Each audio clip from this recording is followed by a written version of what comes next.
Hey guys, Cicely Everson here, and I wanted to talk a little bit about stress and anxiety.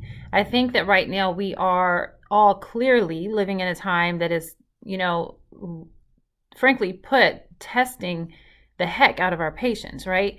And it's important to know, what we can do naturally, what we can do that doesn't cost any money, to really help bring ourselves back to balance and to feel centered again. Now, obviously, there are things that you can buy, whether those be products or herbs, essential oils, remedies. Um, or maybe even taking online courses, doing something that you love. If you love to draw or paint, maybe taking an online art class. So there are lots of ways that we can bring ourselves back into balance when it comes to stress and anxiety. But there are also some free things that we can do that we just need to spend the time tapping into. And so I want to give you some solutions from the herbal medicine side, with some clear solutions, using herbs, also using supplements, but then also some of the more spiritually based practices that you can use to hopefully help to, you know, bring things down a notch and to um, crawl out of that space that sometimes we all find ourselves in when we just kind of want to be left alone, and we just kind of want to, sometimes everyone deals with things differently. When it comes to stress, we know that it has a clear impact on our health, and it does change the cellular structure in our bodies. It does shut down our digestion and elimination. It does increase the amount of stress hormones that our bodies produce, like cortisol and adrenaline. And it does halt a lot of processes in the body because if you're feeling stressed, your body is intelligent. It knows that it's under stress and it wants to shut down everything and divert all of its resources to helping you attack whatever situation is at hand. And so this is great if you're running away from an elephant or something, but it's not so good if you're just dealing with the day-to-day stresses in life, that in so many cases are going to be there, right? If you're dealing with stress from a job or from a family member, or maybe internal stresses of not being able to pursue something that you want to do. Sometimes these are stressors that don't go away just like that. And so we need to have measures in place to be able to soften our experiences there. So on the spiritual side, one thing that I want to recommend that everyone is familiar with is meditation. You don't have to be a yogi, you don't have to be a guru, you don't have to chant, you don't have to know any special quotes, phrases, sayings. You don't have to know anything about the historical meanings and text behind meditation. All you have to do is just get quiet. And so many people, I think, are discouraged because there's so much out there, on social media and the media in general, about fancy ways to meditate. And I want people to know that you don't need any special tools. All you need is the will and the desire to do it. And you also don't have to meditate for an hour. You can start with meditating for 1 minute, 2 minutes, just being thankful and grateful. And, in the spiritual world, we need to remember that we are spiritual beings. We just happen to be in the shell of a physical body, but we're spiritual beings. And so it's kind of like having to take off all these layers and unlearn things that we've learned in school, from our parents, from societal, ideals. We have to unlearn these things and sort of remember who we are and that we are spiritual in nature. And so just sitting down to be prime example. If you don't have a daily ritual in place, you are truly missing out. This does not have to be complicated, but a daily ritual needs to be your time and your time only. Not your time with your boo, not time with your kids, not time watching Lifetime or the news or whatever it is that you like to watch, or binging on Netflix. It is your time and your time only to sit in solitude with yourself and spirit, source, God, the universe, whatever you choose to call, our divine creator, regardless of religion. Meditation is a time where you can sit down and really become one with that, with the sense of knowing and the sense of protection that God provides us. And by being intentional about the time that you spend, and by being intentional, what I mean is, of course, being intentional with the time, right? Like, I'm turning off the TV, I'm going into the room by myself, I'm going to be uninterrupted. Sure, that's being intentional, but I really mean setting intentions, being grounded in what it is that you want to bring forth, and really being intentional about what you want to get from it. So if you're feeling stressed, if you're feeling anxious, if you have tightness in your chest or heart palpitations every time you walk by the TV and the news is on, and you're feeling like, oh my goodness, this is happening in the world. Like, if you're feeling that pull, or if you're feeling the weight of depression, maybe you think everything in your life is going pretty good actually, and you're not sure why you're depressed or what's wrong with you.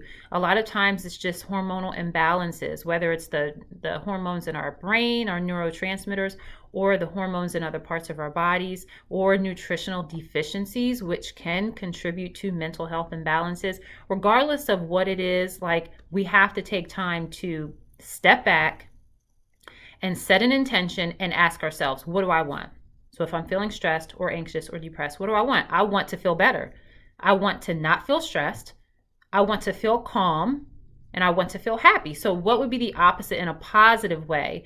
We don't want to always, use the words of the problem as we're trying to channel in healing energies. We want to use the positive version of those words, because whatever we're putting out, we're also bringing back to us. It's the law of attraction, universal law. So if you want to get out of debt and you say, oh gosh, I really, like, if you set an affirmation and say, I'm going to get out of debt this month or this year, like, you're still using the word debt, and the universe hears and sees that. So you want to say, I'm going to be financially free this year. I'm going to manage my finances better. I'm going to save X amount of money within the next 6 months.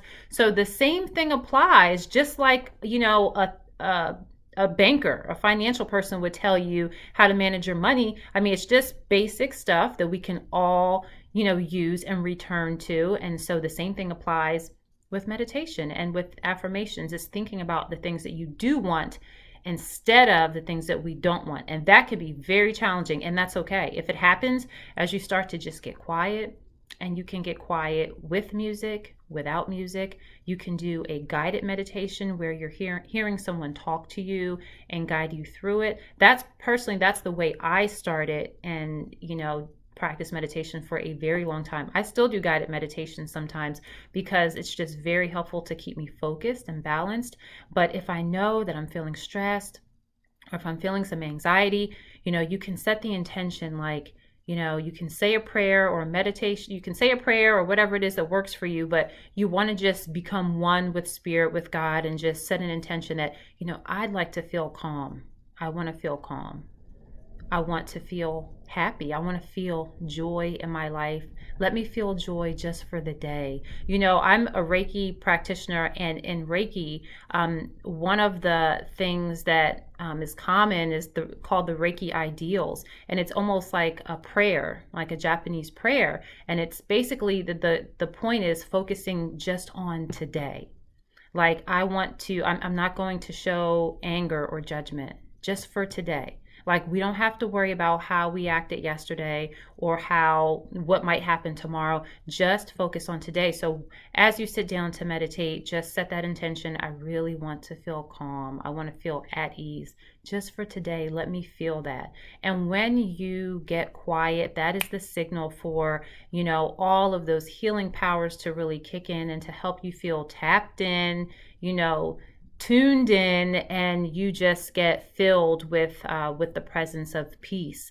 And so meditating is very, very powerful. And like I said, you don't have to start on your own. You can go to YouTube, download a guided meditation. There are tons of them find one, where you resonate with that person's voice, and just see what you like and start there. You can also try this with your kids. If you have kids, you can also play them. Not that I recommend having a device in your room when you go to sleep, but you can play it like as your child is lying down to go to bed. Very soothing and relaxing. And then you can, put your phone in airplane mode, which you should be doing at least, or taking it out of the room. So meditating is just one way. Set an intention and meditate and be grateful. So that would be number one, I would say. Number two, I would say, is evaluating like your lifestyle. Everybody's household is run differently. Everyone's life looks different, right? And a lot of people have obligations. So a lot of us are out of the house more than we are in the house. And that can pose a problem if you like to be at home. And if you're overextending yourself, you're going to wind up running yourself down and becoming more stressed, more anxious, and possibly even more depressed. So we talked about, meditating and really tuning in, tapping in that way. I would also say becoming more in touch with nature as much as possible. Going for a quick walk, even if it's cold outside, but, taking time to look at the grass, to look at the trees, to look at the flowers, looking at how, delicate yet how like ornate, they've been created. Just all of these small things that we can do, that we have right at our fingertips. And a lot of times we think about like abundance, and people like, we want more, I need more money, I need more this, or we need another car, or we need another whatever, or I want a house, I'm living in a place that's too small. Whatever the case is, like, there's never a lack of abundance. It's all in what we call into our life, into our experience. So if you are living in a way where your mindset is telling yourself that you don't have enough, the universe hears that you don't have enough, and it continues to give you more of what you are projecting. But if you go outside and become one with nature, and you look at the grass and you say, wow, like there's never a shortage of grass, of blades of grass. Or you look at the tree, there's never a shortage of leaves on a tree unless it's fall or winter, right? But you get the idea. So there's abundance is everywhere. It all comes down to how you choose to see it, and not coming from a place of lack, and being of service and giving. Even if you're not giving money, you can still give your time, you can give your comfort, you can give a smile, you can give your love. So meditating, being grateful, and really just thinking about it from an abundant perspective. Now let's switch gears and talk about the herbal medicine and nutritional ways that you can really effectively reduce stress, anxiety, and depression. So this could be its own, video in itself. So I'm not going to get super specific. I'm going to give you some key supplements or herbs that I love, that I've used personally, that I recommend all the time for my clients, that I use in my family, and they have proven time and time again to be very helpful, all natural things. So the first thing I will say is, let's start with the herbs. So when you're looking at wanting to calm the nervous system down, if you're feeling anxiety, you want to look for nervine herbs. This is a group of herbs that have been proven to act on the nervous system and to really bring calm to the body. There are lots of different herbs that fit into this category. I'm just going to throw out maybe 5 of them. I like skullcap, which is a very incredible herb that's actually good for people who have multiple sclerosis or muscle and nerve problems, because it can help repair the myelin sheath that wraps around the nerve endings. So I love skullcap. That's a very calming herb.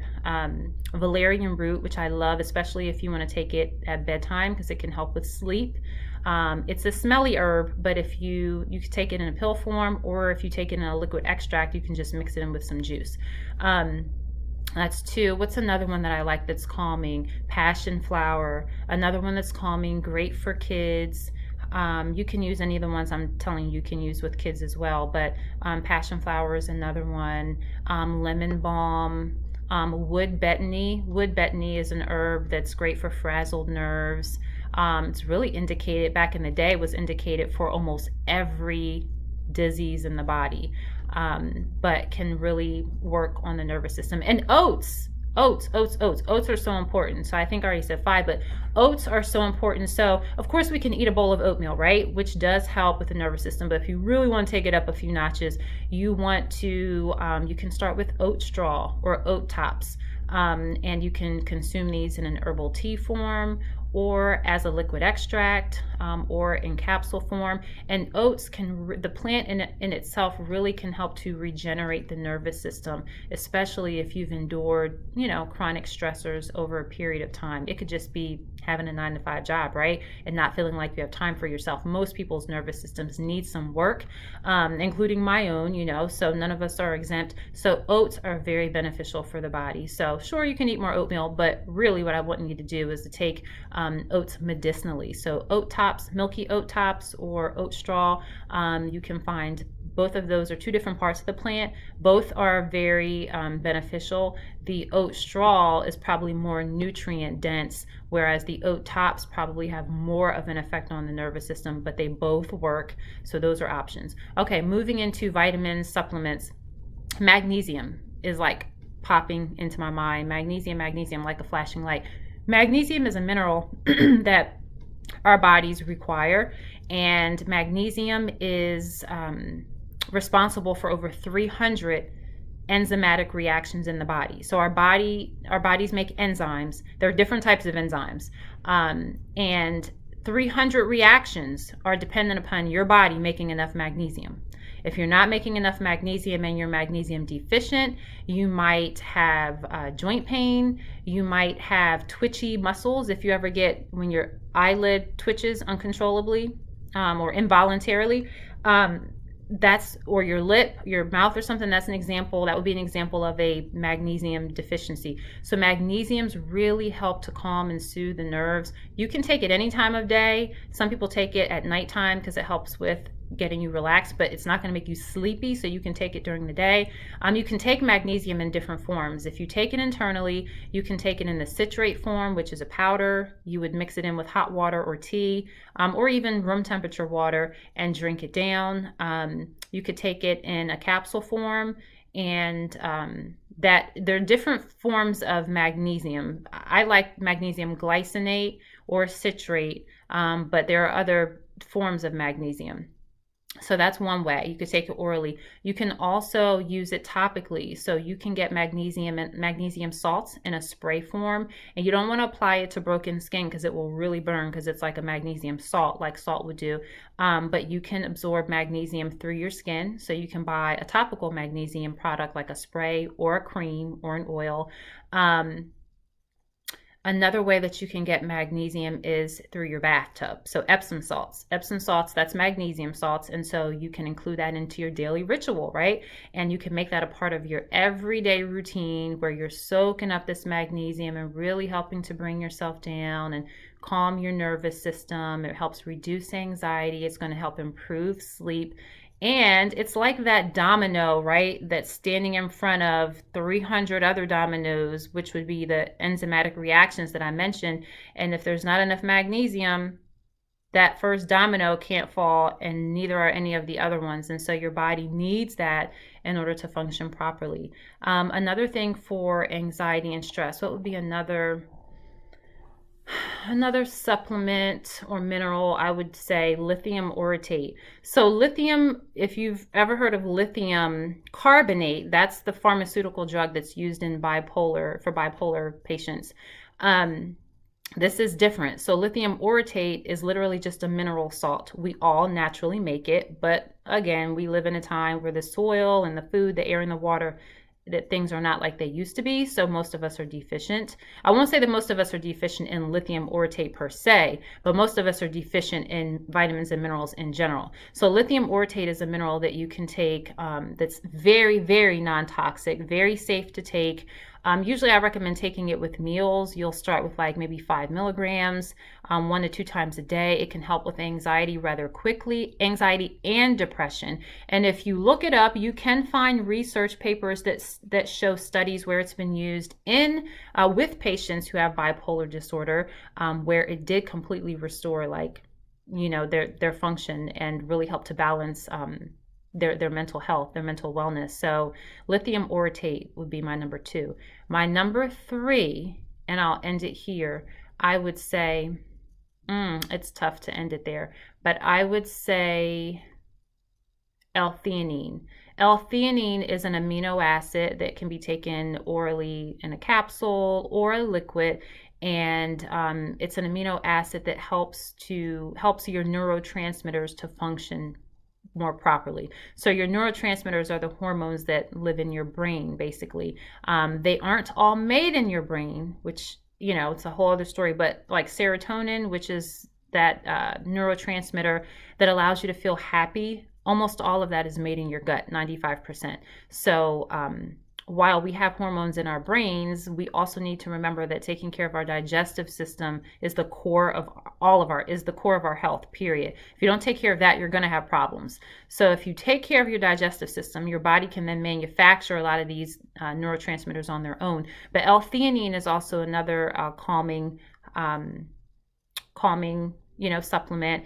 Sometimes it's often paired with melatonin to help for sleep, and it also helps to bring the neurotransmitters like your GABA receptors back into balance. But anyway, I'm not going to go too far into it, but I just want to give you some things that you can use. So we talked about meditation, being grateful, and don't forget to journal. I didn't say that, but don't forget to journal. I'm going to do a separate video on creating a daily ritual that will give you steps, like exact things that you can put into place, because daily rituals are where it's at. It's everything. You have to put yourself first.